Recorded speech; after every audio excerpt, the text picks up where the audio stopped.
Hi guys! So I'm going to try and film this a second time. I was interrupted by my neighbor dropping off their dog. They are having an open house and we are also having a goodbye party for them on the same day. And so I was trying to like blockade the dog in the laundry room so my mom can clean the house / blockade her upstairs in my area, and that didn't work. So I'm just going to go ahead and film anyways. So today I am bringing you a review of Laline Paull's The Bees. This is a contemporary fiction, literary fiction. It is published by HarperCollins. I have my nice little like notebook of notes here. And it is dystopian. But the neat thing about this is that it is based on bees and like a beehive colony rather than people, which is really interesting. The like ingeniousness of Paull's writing is that you never once forget that these are bees. You're always aware that you're reading about something not human, and that is part of the reason why I love the story. I know some people can find it a little bogged down, but yeah, so I really enjoyed this. So the story is based around Flora 717. Flora is her caste system. It's based on the different flowers that the bees pollinate. So Flora is the lowest caste system, and it is based on the wildflowers. One of the highest is the sages, and they are generally in charge of the religion.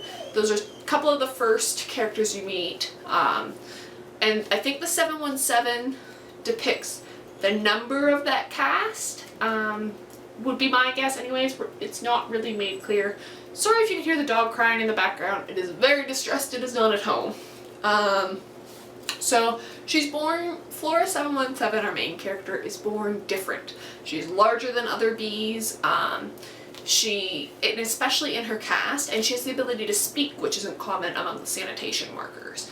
So a sage takes interest in her, and instead of working as a sanitation worker at first, she works in the nursery giving flow, it is referred to as. I think it's some kind of,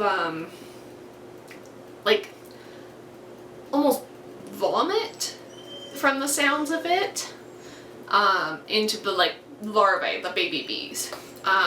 So their religion is based around the devotions to the mother of the hive, or Her Highness, the queen bee. So they receive at devotion a feeling of love and affection from the queen. I'm just consulting my notes.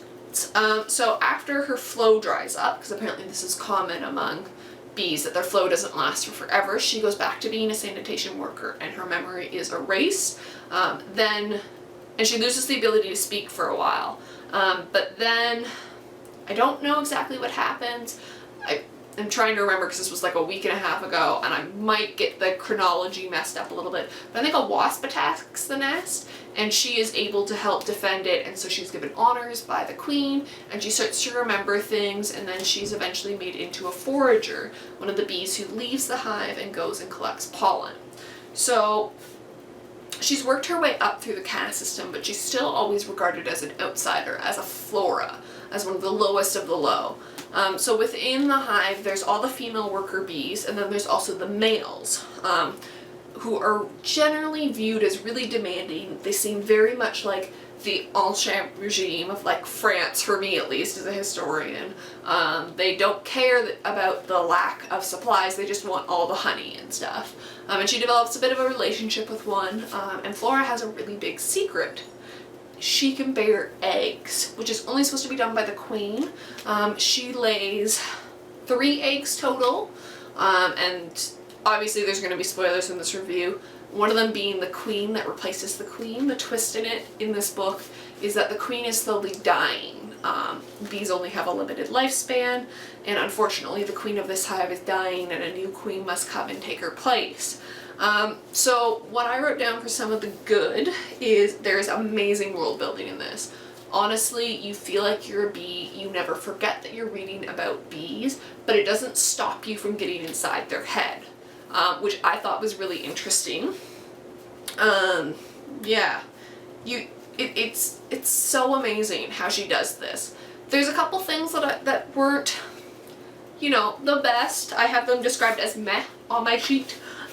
She describes the wings as like engines, and it felt like she was trying to make an analogy. She didn't have anything other than engines to compare them to, and so she did, so her human readers can obviously understand. That was okay. It didn't quite jive as well with the rest of the story.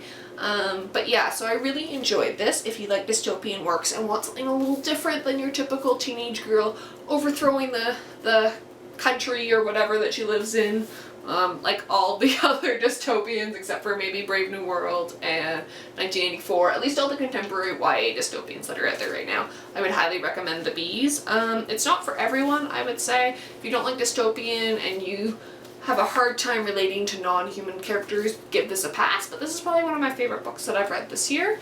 And yeah, so that is my review of The Bees by Laline Paull, and I will see you guys on Wednesday with a Top 5 Wednesday. Bye.